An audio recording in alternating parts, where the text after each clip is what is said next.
She called him weak on the blind date. Seconds later, a man attacked, and the black single father shielded everyone. The cafe door explodes inward. Glass rattles in its frame. Conversations die mid-word. The autumn sunlight streaming through the windows suddenly feels too bright, too exposed. The man with the gun is young, 20, maybe 22. His hands shake. His eyes don't focus right. Glazed, wild, pupils blown wide from something chemical or something broken inside. He's shouting, but the words blur together into raw noise. Phones, wallets, now, now. People scatter like birds. A woman ducks behind the counter. A student drops his laptop, both hands raised. Near the window, a child starts crying, high and sharp and terrified. And at a corner table, a man sits perfectly still. He's tall, broad-shouldered. His dark brown skin catches the light as he sets down his coffee cup with deliberate care. 30 seconds ago, the woman across from him, polished, expensive coat, lawyer's confidence, told him he seemed weak, that he'd never stand up for anything. She's frozen now, staring at the gun, not breathing. The gunman swings toward the crying child. That's when the man at the corner table moves. Not frantic, not reckless, controlled. He crosses 6 feet in 2 strides, and his hand intercepts the gunman's wrist before the barrel fully rises. The angle is surgical. The redirect is instant. The gun points at nothing, at air, at the ceiling. The gunman tries to swing. The tall man slips it like he's done this 1,000 times. One strike, precise, minimal, to the solar plexus. The attacker drops. 4 seconds, beginning to end. The tall man is already on top of him, knee on spine, one hand controlling the weapon arm. His voice is impossibly calm. "You're safe. Nobody move." The woman who called him weak stares at him like she's never seen him before. Because she hasn't. The person sitting across from her at that table was a janitor, a night shift hospital worker, a quiet single father who apologized for wasting her time. The man on that floor, hands steady, breathing controlled, moving with the kind of precision that only comes from years of training most people will never see, is someone else entirely. If you believe that true strength doesn't shout, that the most dangerous people in the room are often the quietest, stay with this story, because what happens next will show you exactly how far a good man will go when the people he loves are threatened. Before we begin, hit subscribe and tell me in the comments, have you ever been completely wrong about someone? But to understand how a humble hospital orderly became the most capable person in that cafe, we need to go back 72 hours to a Sunday morning in North Philadelphia, where a man named Marcus Chen was trying very hard to stay invisible. Marcus Chen's life was built on one simple rule: stay invisible. The overnight shift ended the way it always did. Fluorescent lights hummed overhead in corridors that smelled like disinfectant and floor wax. Marcus pushed his cleaning cart past the nurse's station at Temple University Hospital, nodding to the day crew clocking in. A few nodded back. Most didn't notice him at all. That was the point. He was a tall man, broad through the shoulders, with dark brown skin and close-cropped hair starting to silver at the temples. But he moved through the world like he was trying to take up less space than his body required. Shoulders slightly rolled forward, eyes down, steps quiet on the linoleum.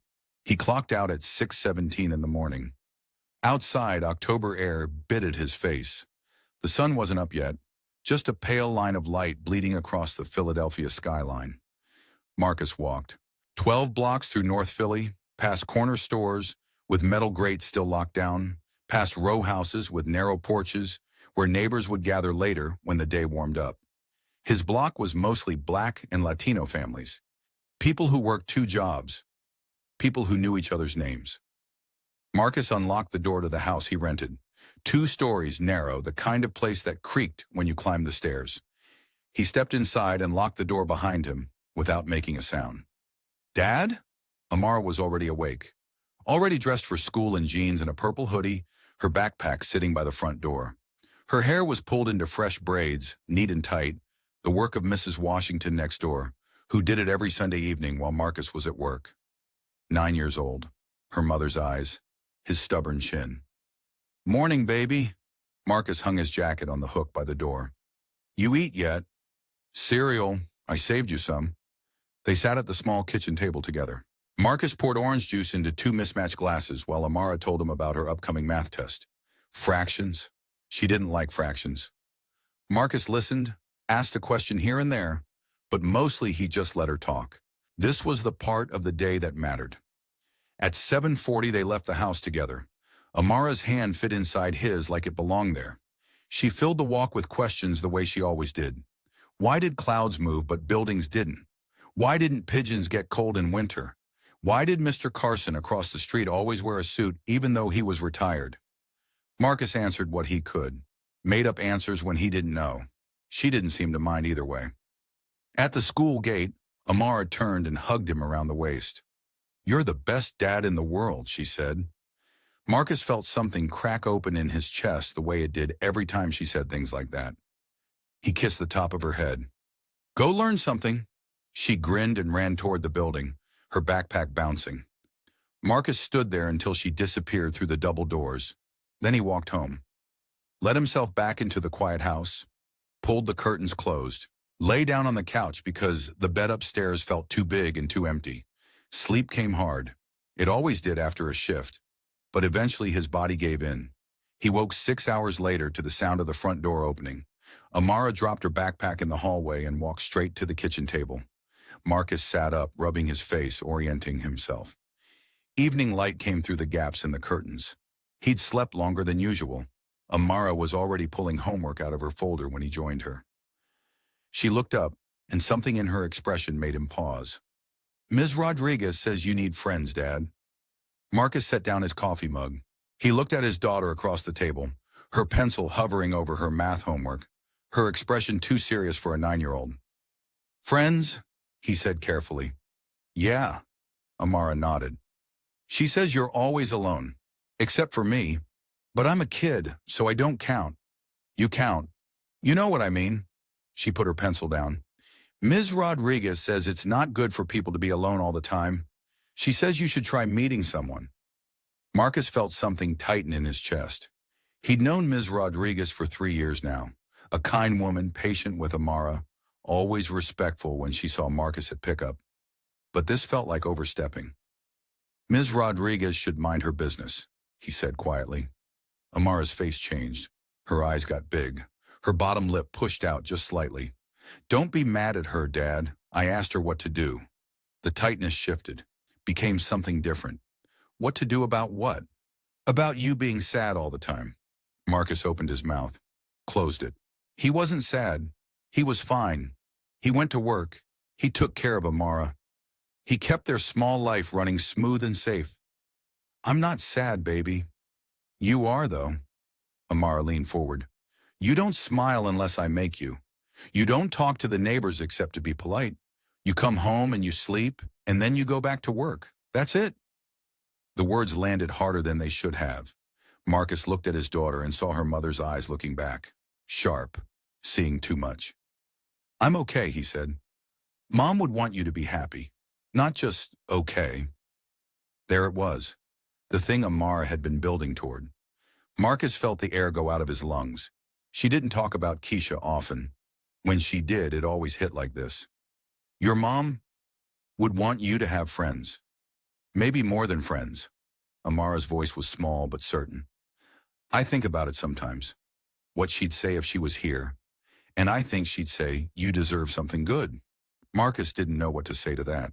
Didn't know how to explain that good things weren't something he thought about anymore.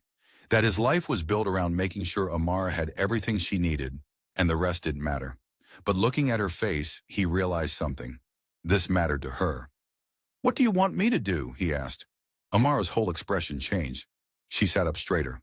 "Ms. Rodriguez says there's apps for meeting people. You could try one, just to see." "Apps? On your phone?" She was talking faster now, encouraged. "You make a profile and you talk to people. And if you like someone, you meet them for coffee. It's normal. Everybody does it." Marcus almost smiled. Everybody, as if his daughter knew what everybody did. "I don't know, Amara." "Please, Dad." Her hand reached across the table, small fingers wrapping around his. "Just try, for me." He looked down at her hand on his. Thought about how many times he'd told her no over the years? Not many. He didn't like telling her no. One profile, he said. She grinned so wide it hurt to look at.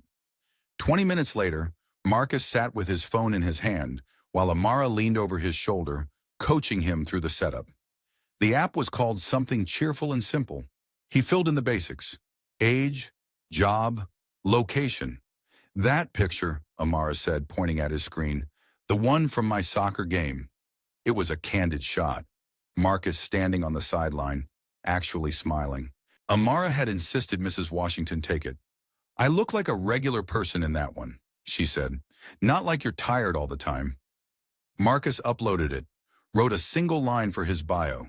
Single father, hospital orderly, Philadelphia. That's boring, Amara said. That's honest. She sighed but didn't argue. Marcus hit submit and set the phone down on the table. Done. He'd tried. That would be enough to satisfy her. Except 5 minutes later, the phone buzzed. Amara grabbed it before Marcus could. Her eyes went wide. Dad, someone matched with you. Marcus took the phone back, looked at the screen. A woman named Vanessa Green, 35, attorney. Her photos showed someone polished, professional, pretty in a way that looked expensive. She messaged you, Amara whispered, like this was a secret. The message was brief. Hi, Marcus. Your profile caught my eye. Would you want to grab coffee sometime? Marcus stared at the words, felt the weight of expectation coming off his daughter in waves. You have to say yes, Amara said. I don't have to do anything.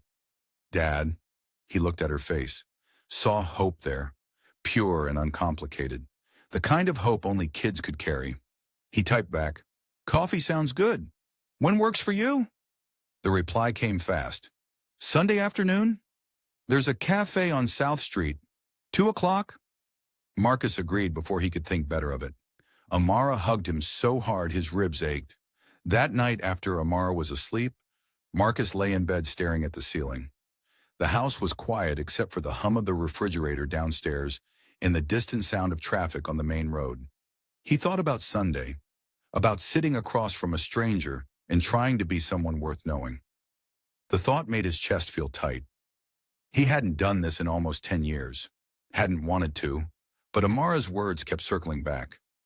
Mom would want you to be happy.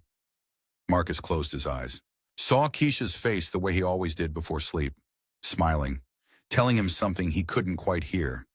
He didn't sleep much that night. Sunday came too fast. Marcus stood outside the cafe on South Street 15 minutes early, watching through the window. The place was busy. Couples, students with laptops, people who looked like they belonged in spaces like this. He almost turned around, almost walked away, but he'd promised Amara. Marcus pushed open the door and went inside, found a corner table where he could see the entrance, sat down, ordered coffee he didn't want, and waited. The cafe smelled like coffee and warm pastries. Sunday afternoon sunlight streamed through the windows, catching dust in the air. Marcus sat at his corner table, watching couples lean toward each other, students bent over laptops, the easy rhythm of people who belonged in places like this. Vanessa arrived at exactly 2 o'clock. She was beautiful. That was the first thing Marcus noticed. The second was the way she carried herself through the door, scanning the room with the confidence of someone who'd never questioned her place in the world. Her clothes looked expensive even though they were casual. Dark jeans, a sweater that probably cost more than Marcus made in a week. She spotted him, smiled, walked over. Marcus? He stood, shook her hand. Her grip was firm. Vanessa, good to meet you. They sat, ordered coffee. The first 10 minutes were easy. Surface conversation. Vanessa asked about his favorite neighborhoods in Philadelphia. He told her about Fishtown, the way the river looked at sunset. She talked about her apartment in Center City, close to work, convenient for everything. It felt normal, almost comfortable. Then the temperature changed. So what do you do? Vanessa asked, stirring sugar into her latte. Hospital orderly, overnight shift at Temple. Her smile tightened, just barely. Just enough. That's good work, she said. Important work. The tone said otherwise. Marcus had heard that tone before. The polite dismissal, The recalibration happening behind someone's eyes when they realized he wasn't what they'd hoped for. It pays the bills, Marcus said. Vanessa nodded, took a sip of her coffee, checked her phone quickly, then set it face down on the table. Do you have any goals? Like, career-wise? Marcus kept his voice even. I'm raising my daughter. That's the goal. Right, of course. Vanessa paused. But have you ever thought about going back to school, getting a degree, moving into something with more opportunities? Marcus understood what was happening, had understood it from the moment her smile changed. But he stayed polite because that was easier than anything else. I'm happy where I am. Vanessa's disappointment was visible now. She wasn't trying to hide it anymore. She checked her phone again, looked out the window. Her fingers drummed once against the table. Can I be honest with you? She asked. Sure. You seem like a nice guy, really, but I don't think this is going to work. She leaned back slightly, creating distance. You just seem, I don't know, weak, like you'd never stand up for anything. I need someone with more presence, someone who takes charge. The words landed soft, almost kind, like she was doing him a favor by being direct. Marcus nodded. No anger, no defense. He'd stopped defending himself years ago. I understand. Thanks for being honest. I'm sorry, Vanessa said, and she looked like she meant it. I didn't mean to waste your time. You didn't. Marcus reached for his wallet, started to pull out cash for his coffee. He'd leave, go home, tell Amara the date was fine, but there wouldn't be a second one. She'd be disappointed, but she'd get over it. He stood, reached for his jacket hanging on the back of his chair. The cafe door crashed open. The sound was wrong, too loud, too violent. Conversations stopped mid-word. Heads turned. A man stood in the doorway. Young, maybe 22. His eyes were wild, unfocused. His hands shook. He was holding a gun. Phones! He screamed. Wallets! Now! Right now! The cafe erupted. A woman near the counter screamed. A student knocked over his laptop, scrambling backward. Someone's chair hit the floor. Marcus stood perfectly still. His body knew before his mind did. Muscles remembering. Old pathways lighting up after years in the dark. Not adrenaline. Something colder. Something he'd buried the day Keisha died. The gunman swung the weapon left, then right. His movements were erratic. Unpredictable. High on something or just desperate enough not to care. I said now. Everybody. Phones and wallets on the tables. People moved, fumbling for pockets, for purses, hands shaking. A girl near the window started crying, high and sharp and terrified. The gunman's head snapped toward the sound. He took a step toward her, raised the gun. Marcus moved, no hesitation, no choice. Marcus's body remembered what his mind had spent 9 years trying to forget. He crossed the cafe in 4 strides. The gunman was still turning toward the crying child when Marcus's hand closed around his wrist. The angle was precise, learned, drilled into muscle memory through 1,000 repetitions in rooms most people would never see. Marcus redirected the barrel. Up and away. The gun pointed at ceiling tile and empty air. The gunman's eyes went wide. He tried to swing with his free hand, wild and desperate. Marcus slipped the punch, let it pass an inch from his jaw. His own strike came fast and controlled. A single blow to the solar plexus that landed exactly where it needed to. The gunman dropped, gasping, trying to pull air into lungs that had forgotten how to work. Marcus was already on him, knee between the shoulder blades, one hand controlling the weapon arm, bending it at an angle that made resistance impossible, the other hand reaching for his phone. His voice was calm, steady, like he was ordering coffee instead of restraining an armed man on a cafe floor. Everyone stay where you are. You're safe now. The entire encounter had taken 4 seconds. Marcus dialed 911 with his thumb, phone pressed to his ear with his shoulder. The dispatcher answered on the second ring. This is Marcus Chen. I'm at the cafe on South Street between 4th and 5th. Armed robbery in progress. Suspect is restrained. No injuries. We need police immediately. He gave the exact address, his position inside the building, the status of the weapon, all of it delivered in the same measured tone he'd used a lifetime ago when his job was standing between bullets and the people who paid him. The cafe was silent except for the gunman's labored breathing and the distant wail of approaching sirens. Marcus looked up. Everyone was staring at him, the barista, the students, the couples who'd been leaning toward each other 30 seconds ago. All of them pressed against walls or crouched behind tables, phones out, faces pale. And Vanessa. She sat exactly where she'd been when the door crashed open. Frozen, her expensive sweater still perfect, her coffee cup still on the table. But her face had drained of all color, and she was staring at Marcus like she'd never seen him before. Like the man on the floor wasn't the same person who'd sat across from her, apologizing for wasting her time.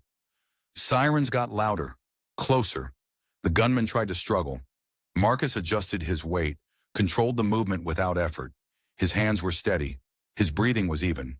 Nothing about him suggested panic or adrenaline or fear. "Don't move," Marcus said quietly. "It's over." The man went still. Blue and red lights flashed through the cafe windows. Car doors slammed outside. Heavy footsteps approached. "Police! Hands where we can see them!" Marcus didn't move except to raise his free hand, palm open. His other hand stayed on the gunman's arm. "Marcus Chen, I'm the one who called. Suspect is restrained. Weapon is on the floor to my left." Two officers entered, weapons drawn. The younger one moved to secure the gun. The older one, a man in his late 40s with gray at his temples and sharp eyes, approached Marcus. "You can let him go. We've got him." Marcus released his grip and stood, stepped back, raised both hands where the officers could see them. The younger officer cuffed the gunman, pulled him to his feet, started reading him his rights. The older officer holstered his weapon and looked at Marcus with an expression that was equal parts curiosity and recognition. "Detective Shaw," he said, not offering his hand. "You mind telling me what happened here?" "Armed robbery," Marcus said. "He came through the door with the gun, started demanding phones and wallets. When he turned toward that child, I saw an opportunity. I took it." Shaw's eyes narrowed slightly. He looked at Marcus's stance, the way his weight was distributed, the careful positioning of his hands even now. "An opportunity?" "Yes, sir." "You former military?" "No, sir." Shaw didn't look convinced. He pulled out a notebook, asked for Marcus's ID, wrote down his information. Around them, the cafe was coming back to life. The barista was crying. Someone was talking to a paramedic.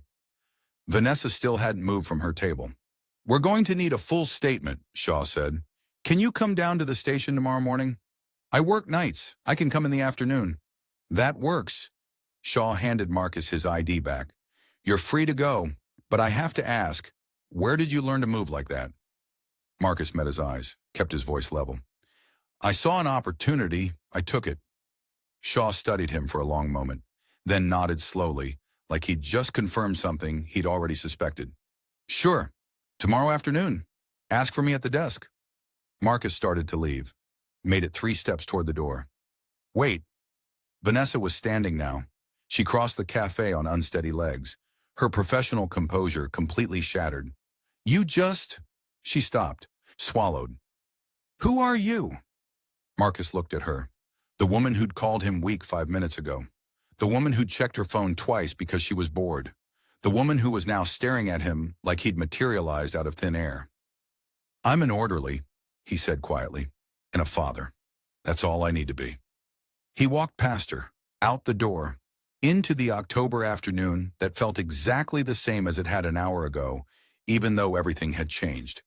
Behind him, Vanessa stood on the sidewalk, watching him disappear into the Sunday crowd, her mouth open but no words coming out. Back at the police station, Shaw sat down at his computer and pulled up the database, ran Marcus Chen's name through every system he had access to, found fragments, pieces, records that had been partially classified or redacted.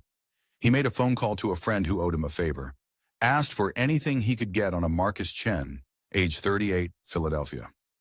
The file came through 20 minutes later. Shaw opened it, stared at the photo from 15 years ago. Same face, different eyes, tactical gear, hard expression, caption at the bottom in small print.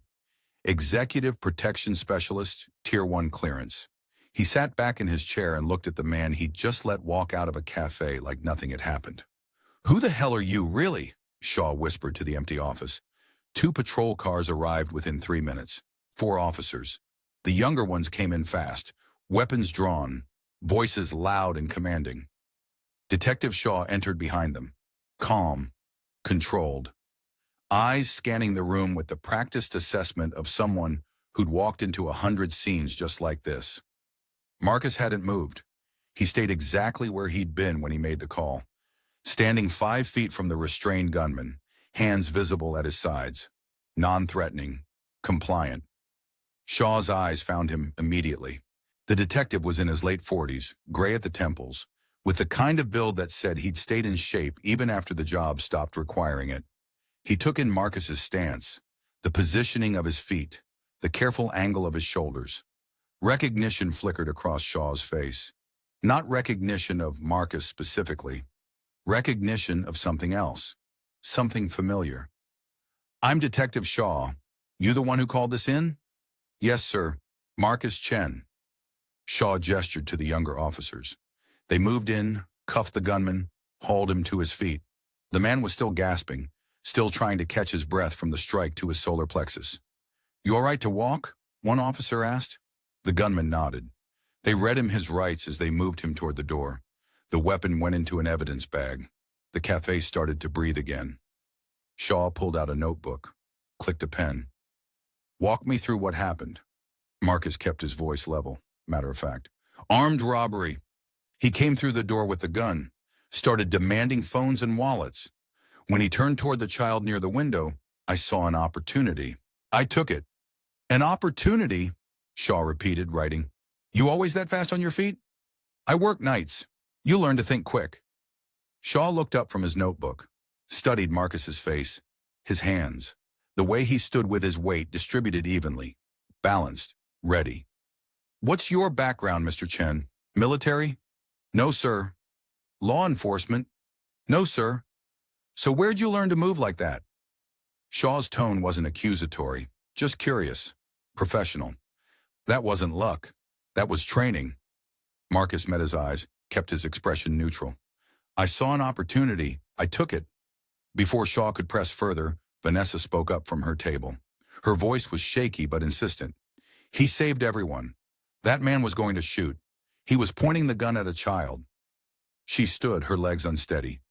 If Marcus hadn't done what he did, someone would be dead right now. Shaw glanced at her, then back at Marcus. "That true? He was about to fire?" "I don't know what he was about to do," Marcus said quietly. "I just knew I couldn't let him point a weapon at a kid." Shaw studied him for a long moment, then nodded slowly, like he just confirmed something. "We're going to need a full statement. Can you come down to the station tomorrow?" "I work overnight. I can come in the afternoon." 2 o'clock works. Ask for me at the desk." Shaw handed Marcus a card. "You're free to go for now, but don't leave town." "I won't." Marcus started toward the door, made it halfway across the cafe. "Wait. Please wait." Vanessa. She'd followed him, moving quickly despite her earlier shock. Her professional composure was completely gone. She looked younger without it, vulnerable. "I need to—" She stopped, swallowed, started again.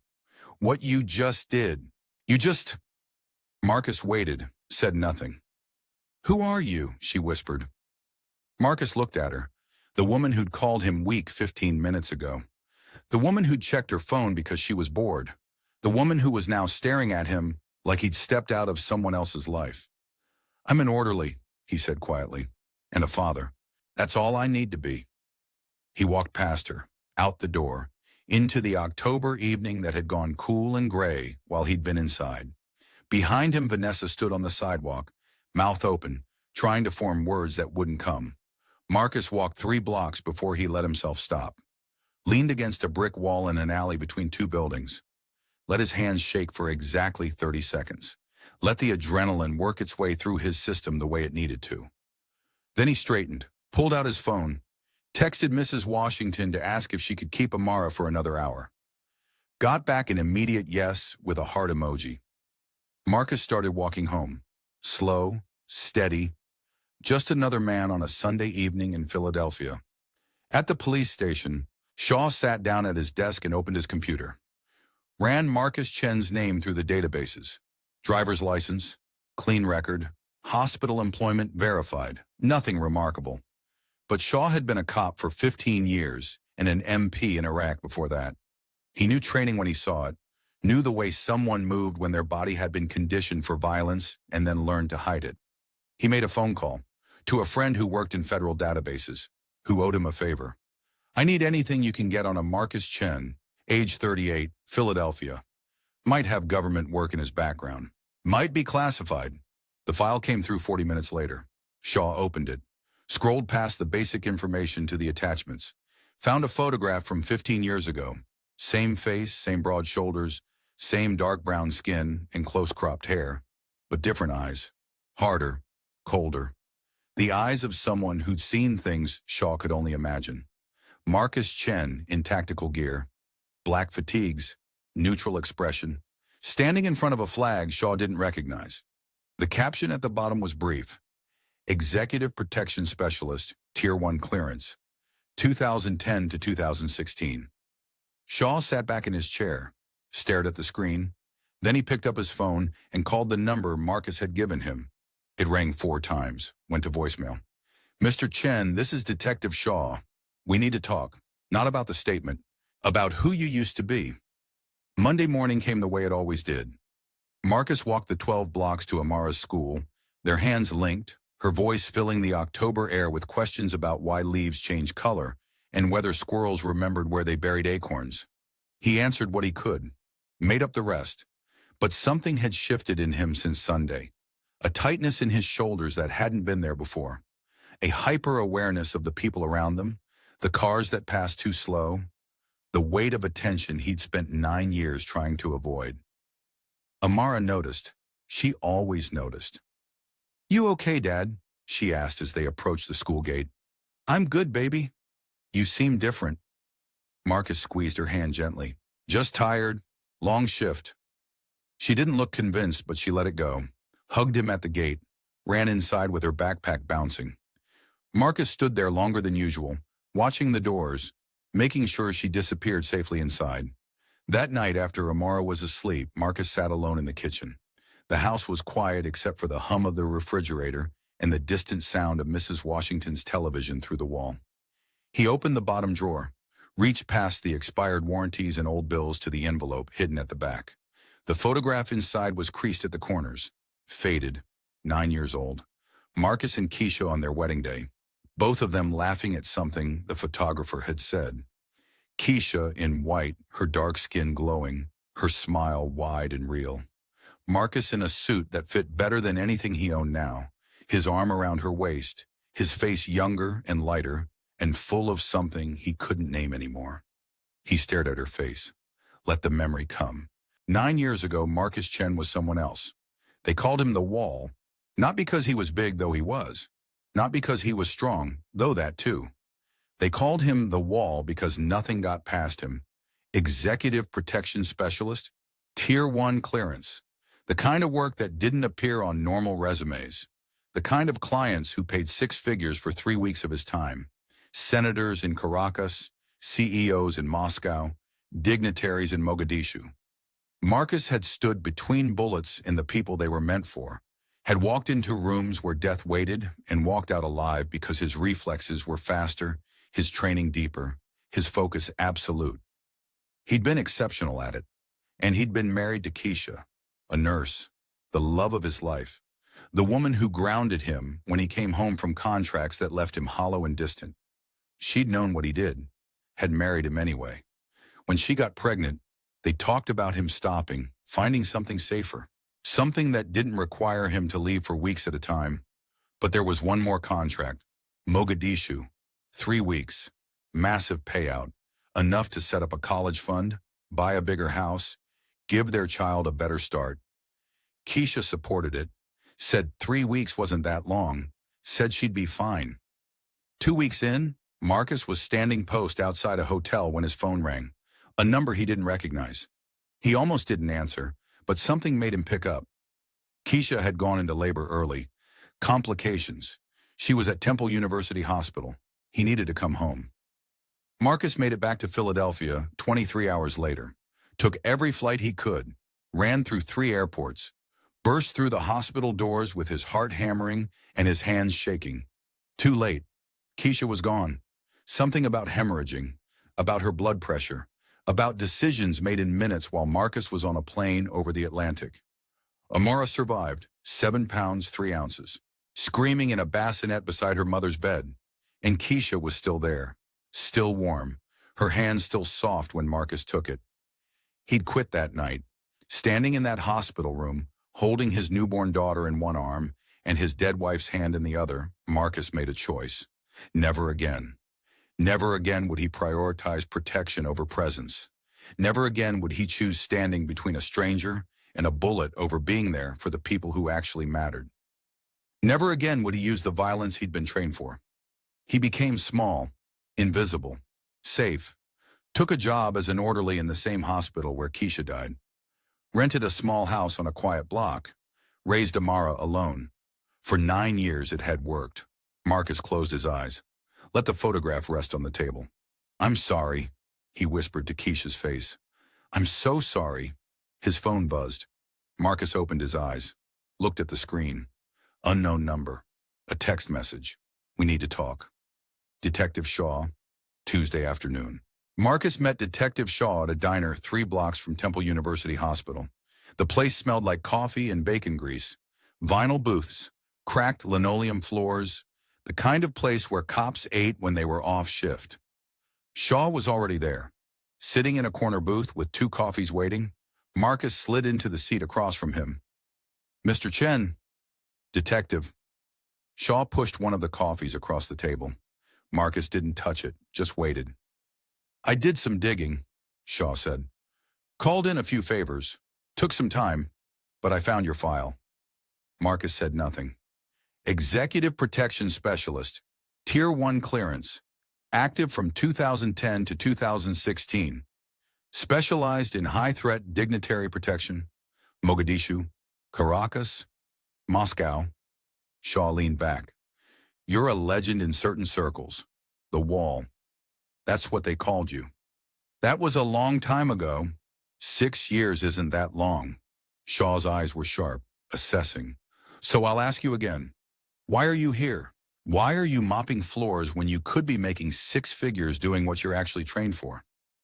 Marcus looked out the window, watched cars pass on the street, people walking with purpose, lives that didn't involve questions like this. "I made a choice," he said quietly. "A choice.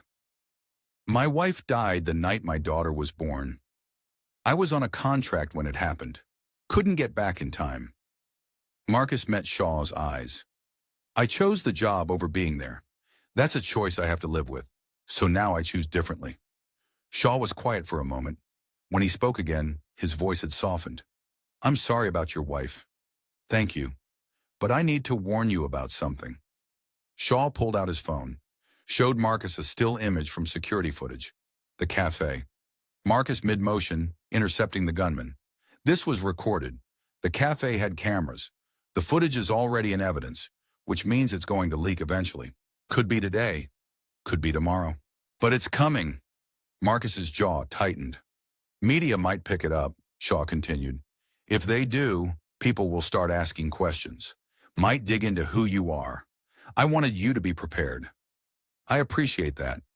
You need anything, you call me." Shaw handed Marcus a card. "I mean it. You did a good thing Sunday. Don't let anyone make you regret it." Marcus stood, took the card, left the coffee untouched. That evening the story broke. Local news. Channel 6. Mystery man disarms cafe gunman. The footage was grainy but clear enough. Marcus's face, his movements, the way he controlled the situation with surgical precision. Within 24 hours, someone from his old life recognized him. A security industry blogger, someone who'd worked adjacent circles. The post went up Wednesday morning. The Wall resurfaces in Philadelphia. The story spread fast. By Wednesday afternoon, Marcus's phone was ringing with numbers he didn't recognize. Reporters calling the hospital asking for him. Someone had found his shift schedule. His supervisor pulled him aside, asked if everything was okay. Marcus said it was fine, kept his head down, did his work. Wednesday evening, Marcus came home to find someone waiting outside his building. Vanessa. She stood up when she saw him, smoothed her coat. Her professional composure was back in place, but there was something different underneath. Shame, maybe, or guilt. "I'm sorry to just show up," she said, "but I've been following the coverage. I needed to talk to you." Marcus stopped 5 feet from his door, waited. "I was wrong about you," Vanessa said. The words came fast, rehearsed. "Completely wrong, and I'm humiliated by how I treated you, how I judged you." She took a breath. "I'm an attorney. I have resources. If the media attention becomes invasive, if you need help with legal protection or privacy concerns, I want to help. It's the least I can do." Marcus looked at her. This polished woman in her expensive coat. The same woman who'd checked her phone twice because she was bored. Who'd called him weak. "I appreciate the offer," he said quietly, "but I'm fine." "Marcus, you didn't want me when I was just me," he said. "When I was an orderly with no story, no drama. Just a single father trying to get by." He met her eyes. "I don't need your help now that you know what I used to be." Vanessa's face flushed. She opened her mouth, closed it. "I'm sorry," she whispered. "I know." Marcus walked past her, unlocked his door, went inside without looking back. Thursday morning, a man named Dante Mills sat in his car watching local news on his phone. The cafe footage played again. The mystery man, the disarmed gunman. Dante knew that gunman, his younger brother, 22 years old, strung out and desperate, now facing armed robbery charges, aggravated assault, could be looking at 10 years, because of the man in the video. Dante replayed the footage. Watched this Marcus Chen move like a professional, take his brother down like it was nothing. The article said Chen was former executive protection, said he was living quiet in North Philadelphia, working as a hospital orderly. Dante made a phone call. "Yeah, I need you to find someone for me. Marcus Chen, lives somewhere in North Philly. I want his address, his routine, everything." The information came back in 6 hours. Thursday afternoon, Dante sat in his car across the street from a row house, watched a tall black man with close-cropped hair walk a little girl to school. The man's hand dwarfed hers. She talked the whole way, animated and bright. Dante watched them until they turned the corner. Then he made another call. "Yeah," he said. "I found him." Friday morning, Marcus noticed the car. Silver sedan, parked across the street from his house. Engine off, 2 men inside. They'd been there when he and Amara left for school, still there when he walked back alone. Marcus didn't say anything to Amara, just held her hand a little tighter, took a different route than usual. 3 blocks east instead of straight down their normal street. "Why are we going this way?" Amara asked. Felt like a change. She looked up at him, studied his face the way she sometimes did when she knew he wasn't telling her everything. "Okay," she said. At the school gate, Marcus watched her go inside, scan the street, the parents, the cars, looking for anything that didn't belong. Everything looked normal. That afternoon, Marcus came out of his house to find his car vandalized. Spray paint across the driver's side door. One word in red letters, snitch. Mrs. Washington was on her porch. She saw it the same time he did. "Marcus, what on earth?" "It's fine, just kids." But it wasn't kids, and they both knew it. Saturday morning, Marcus finished his overnight shift at 6, walked out of Temple University Hospital into the cold November dawn. The parking lot was nearly empty. His breath formed clouds in the air. A man was leaning against Marcus's car, not young, late 20s, well-dressed, dark jeans, leather jacket, expensive sneakers.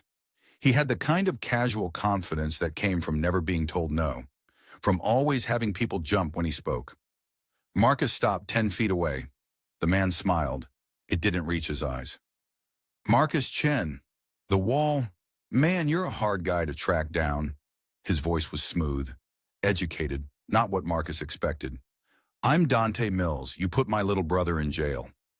Marcus said nothing, kept his hands visible, assessed distance, angles, exits.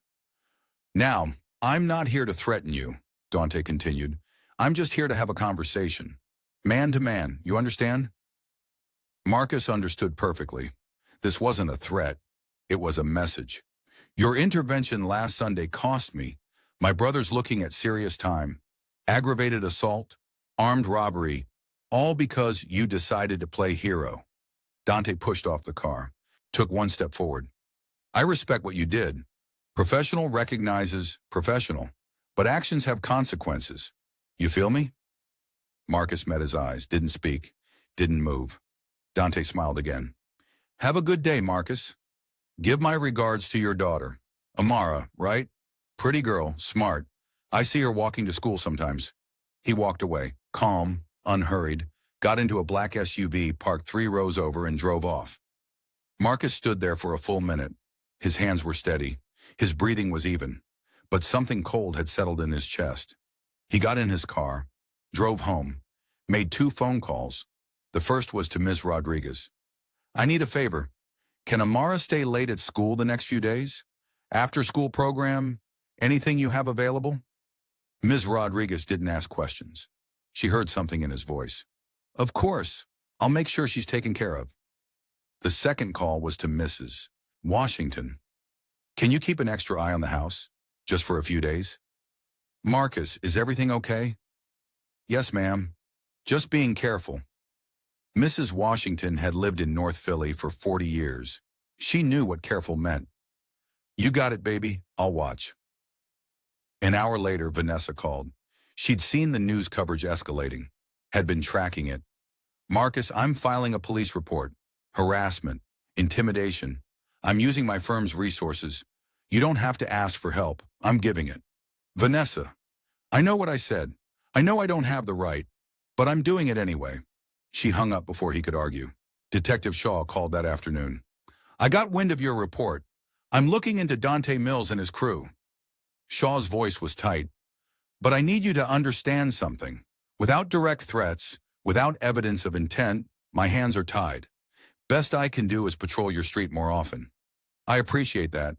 Marcus, be smart. Don't engage. Don't give him a reason. I won't. Sunday night, Dante posted Marcus's home address on social media. No message, no threat. Just the address with a location pin. Amara noticed her father's tension at dinner. The way he kept glancing at his phone. The way his jaw stayed tight. Dad, why do we keep taking different streets to school? Marcus set down his fork. Looked at his daughter across their small kitchen table. We're just being careful, baby. Careful about what? Nothing you need to worry about. But she did worry. He could see it in her face. Monday morning came cold and gray. Marcus arrived at Amara's school 20 minutes before dismissal, positioned himself with a clear view of the entrance, scanned every car, every person, every angle. Parents started gathering. The usual crowd, familiar faces. Then a black SUV pulled up to the curb, 40 feet from the school entrance. The same SUV from Saturday morning. Dante Mills stepped out, 2 others with him. They didn't approach the school, just stood there, waiting, watching. Marcus's hands curled into fists at his sides. His breathing slowed. Every muscle in his body remembered what to do. The school bell rang. Children started pouring out through the double doors. And Marcus moved. Marcus walked straight toward them. Not fast, not aggressive, just steady. Each step deliberate, closing the distance between the black SUV and the school entrance. Dante noticed immediately. So did the 2 men flanking him. All 3 watched Marcus approach. The teachers hadn't seen them yet. They were focused on the children streaming through the double doors, backpacks bouncing, voices loud with that end-of-day energy. Marcus stopped exactly between Dante and the school. A human wall, his broad shoulders squared, his feet planted, creating a barrier that couldn't be ignored. Parents started noticing. A mother pulled her son back. A father's hand went to his daughter's shoulder. Phones came out. Not to record yet, just to be ready. Dante took a step forward, smiled that same empty smile from Saturday morning. Marcus, we need to talk. Marcus said nothing, didn't move, just stood there, 6 feet 2 inches of quiet refusal. Behind him, the school doors opened again. More children, including one small girl with braids, her purple backpack hanging off one shoulder. Amara saw her father first, then saw the 3 men. Her eyes went wide. Ms. Rodriguez appeared behind her, saw what Amara saw. Her hand shot out, pulling Amara back inside. The door closed. Through the glass, Marcus could see Ms. Rodriguez on her phone, calling 911. Good. Dante advanced another step. His smile faded. You're making this harder than it needs to be, man. I just want to have a conversation. About respect. About consequences.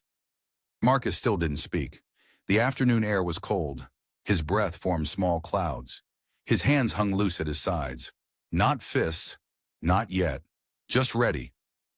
Other parents had moved their children to the side now, creating distance. Some were filming. Others were calling for help. The atmosphere had shifted from normal pickup to something else. Something tense. Dante felt it. Marcus could see the calculation in his eyes. This wasn't how this was supposed to go. This was supposed to be a message, a show of force. Instead, it was becoming a spectacle. You made a mistake, Dante said, louder now, performing for the two men beside him, for whoever was watching. Marcus finally spoke. His voice was low, but it carried, clear and steady in the cold November air. The only mistake is you being here near these children. The words landed heavy, final. Dante's jaw tightened. He took another step, close enough now that Marcus could smell his cologne. Expensive, the kind that cost more than Marcus made in a week. You think you're protecting them? Dante's voice dropped. Dangerous. You brought this to their door, Marcus. You did this, not me. Turn around and leave. Or what? Marcus didn't answer. Didn't need to. The answer was in his stance, in the way his weight was distributed, in the absolute stillness of his body that said he wouldn't move unless Dante made him.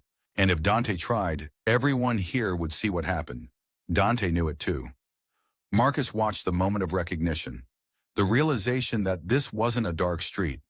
This was a school, in daylight, with witnesses, with cameras, with parents protecting their children. This was the worst possible place for what Dante had planned. One of the men beside Dante muttered something. Dante's expression hardened. He was losing face, in front of his crew, in front of everyone. Police sirens cut through the air. Close, getting closer. Dante's eyes flicked to the street, back to Marcus. He smiled again, but this one was different, colder. This ain't over. Yes, Marcus said quietly. It is. Two patrol cars pulled up, lights flashing. Detective Shaw stepped out of the first one, his hand on his service weapon. Nobody move! Shaw's voice carried authority. Hands where I can see them! Dante raised his hand slowly, theatrical, making it clear he was complying. The two men with him did the same. Shaw approached, keeping his distance, his eyes on all three men. Dante Mills, we've been looking for you. Got some questions about a harassment complaint, cyberstalking, terroristic threats. Shaw gestured to his officers. These gentlemen are coming with us. I'm just here picking up my nephew, Dante said smoothly. Your nephew doesn't go to this school, Shaw said. We checked. Cuff them. The officers moved in. Professional. Quick. Within 30 seconds, all three men were in restraints and being guided toward the patrol cars. Dante looked back at Marcus as they led him away. See you around, Marcus. Shaw waited until they were in the cars. Then he turned to Marcus. You did the right thing. Again. Marcus nodded once. Didn't trust himself to speak. The school doors opened. Ms. Rodriguez stepped out, still holding Amara's hand. She looked at Shaw, got a nod, released Amara. Amara ran.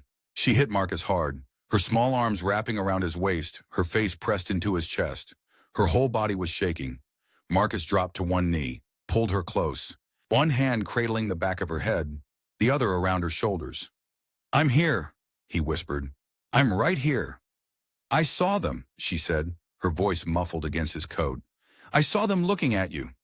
I know, baby, I know. I was scared. Me too. She pulled back just enough to look at his face. Her eyes were wet. But you didn't move. No, Marcus said softly. I didn't. Around them, parents were still watching, phones still recording. Ms. Rodriguez had tears on her cheeks. Shaw stood a respectful distance away, giving them space. For the first time in 9 years, Marcus let himself be seen. Not as the invisible orderly, not as the man trying to disappear into a quiet life. as exactly what he was, a father, protecting his daughter, standing between harm and the person he loved most. Amara hugged him again, harder this time, and Marcus held her, kneeling on the cold pavement outside her school, while the November wind blew leaves across the sidewalk and the patrol cars drove away with their lights still flashing. The charges came down Wednesday: harassment, making terroristic threats, intimidation at a school, multiple witnesses, multiple videos. Dante Mills was held without bail. Vanessa called Marcus that afternoon. Her voice was different, professional, focused. "I'm coordinating with the DA's office. My firm is pushing this hard. He won't walk." "Thank you." "You don't have to thank me, Marcus. This is what should have been done from the start." Shaw kept Marcus updated through text messages. Short, factual. The investigation was expanding. Dante's crew was scattering. The threat was dissolving. Thursday morning, the school principal called, asked Marcus to come in for a meeting Friday afternoon. Marcus expected termination, expected them to say he'd brought danger to campus, that his presence was a liability they couldn't afford. He walked into the principal's office Friday at 3, found the principal, Ms. Rodriguez, and 3 parents from Monday's pickup waiting. The principal stood, extended her hand. "Mr. Chen, I want to thank you." Marcus blinked, shook her hand. "The parents who witnessed Monday's events wanted to speak to you directly." She gestured to the 3 seated at the table. "They've asked the school board to formally recognize your actions." One of the fathers, a man Marcus had seen at soccer games, stood up. "You put yourself between our kids in danger. You didn't run. You didn't hide. You just stood there." His voice cracked slightly. "My daughter was coming out those doors. She's safe because of you." The other parents nodded. One of the mothers was crying quietly. Marcus didn't know what to say, so he said the only thing that felt true. "I did what any parent would do." "No," Ms. Rodriguez said softly. "You did what you were trained to do, and you did it for all of us." The meeting ended with handshakes, with thanks Marcus didn't feel he'd earned. He walked out of the school into the gray November afternoon, feeling lighter than he had in days. The media coverage shifted over the weekend. Local hero's secret past. The mystery man who saved a cafe. Former elite bodyguard now works as hospital orderly. Reporters called, showed up at the hospital, at his house. Marcus gave no interviews, made no statements, just kept his head down and did his work. Sunday evening, Amara found the cafe surveillance footage online. It was everywhere, shared thousands of times. She sat at the kitchen table with Marcus's phone watching. Marcus sat beside her, let her see it. The video was grainy but clear. The gunman, the chaos, Marcus moving. 4 seconds that had changed everything. Amara watched in silence. When it ended, she set the phone down and looked at her father. "You were scared for that little kid." Marcus nodded. "Always for the kids." She leaned against him. He put his arm around her shoulders. They sat like that for a long time, the kitchen quiet except for the hum of the refrigerator and Mrs. Washington's television through the wall. 2 months later, winter came to Philadelphia. The row house windows fogged with cold. Ice formed in the corners of the porch steps. Marcus still walked Amara to school every morning, their hands linked, their breath making clouds in the frozen air. He still worked the overnight shift at Temple University Hospital, still mopped floors and cleaned rooms, and moved through sterile corridors with the same quiet efficiency. But Shaw had connected him with someone, a private security firm looking for a training consultant, teaching de-escalation and crisis response to corporate security guards. Part-time, good pay, no field work. Marcus met with them twice, listened to what they needed, realized he could do this, could teach what he knew without becoming what he used to be. He accepted. One evening in late December, someone knocked on Marcus's door. Vanessa stood on the porch, her coat dusted with snow. No expensive purse this time, no lawyer's armor, just a woman who looked tired and honest. "I'm not here to ask for anything," she said. "I just needed to say this properly." Marcus waited. "I was wrong about you. Completely, fundamentally wrong. I judge you based on things that don't matter. And I'm sorry, not because of what you did in the cafe, but because you deserve better than what I gave you." Marcus leaned against the doorframe. The cold air bit at his face. I appreciate that. I learned something from you. Vanessa's voice was quiet. About what strength actually looks like. About the difference between showing up and showing off. She paused. I don't expect anything from you, but if you'd be willing, I'd like to be friends. Just friends. Nothing more. Marcus considered it, looked at this woman who'd called him weak, who'd checked her phone twice because she was bored, who'd then spent 2 months making sure the man who threatened his daughter faced consequences. People could change. People could learn. Friends is good, he said. Vanessa smiled. A real one. The first he'd seen from her. Thank you, Marcus. She left. Marcus watched her walk to her car through the falling snow. The next Sunday, Marcus and Amara drove to the cemetery. They hadn't been in months. Years, maybe. Marcus had avoided it. Too hard. Too raw. But now it felt like time. Keisha's headstone was simple. Her name, her dates, the word beloved carved beneath. Snow covered the grass. The cemetery was quiet except for the wind in the bare trees. Marcus knelt, brushed snow from the stone. Hey, baby, he whispered. I'm sorry I haven't been by. Amara stood beside him, one small hand on his shoulder. Marcus told Keisha about everything. About the cafe. About Dante. About standing outside their daughter's school and refusing to move. About the training job. About learning that the life he'd chosen 9 years ago wasn't weakness. It was the hardest strength he'd ever found. When he finished, Amara stepped forward, set a bundle of fresh flowers against the headstone. Mom would be proud of you, Dad. Marcus's throat tightened. He stood, put his arm around his daughter. I think she'd be proud of you, too. They walked back to the car through the snow, father and daughter, hand in hand. Marcus had spent 9 years trying to disappear, trying to become small enough that the world would forget what he'd been, who he'd lost.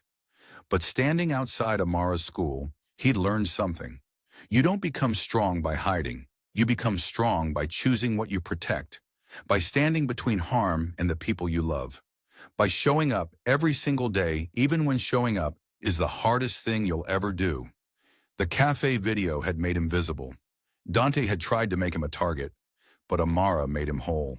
That evening, Marcus and Amara sat at their small kitchen table. Homework spread between them, orange juice and mismatched glasses, the warm light of home against the winter dark. Amara looked up from her math worksheet. Dad? Yeah, baby. I'm glad you're my dad. Marcus felt something crack open in his chest. The good kind of breaking, the kind that lets light in. I'm glad you're my daughter. She grinned, went back to her fractions. And Marcus watched her, this fierce, bright girl who'd lost her mother before she could remember her, who'd grown up with a father trying to be invisible, who'd stood outside her school and seen him choose to be seen. She was everything Keisha and he had hoped for, everything worth protecting, everything worth standing for. Outside, snow fell on North Philadelphia, on corner stores and row houses, on the block where neighbors still gathered on porches when the weather allowed, on the small, quiet life Marcus had built from the wreckage of the one he'd left behind. It was enough. It was everything.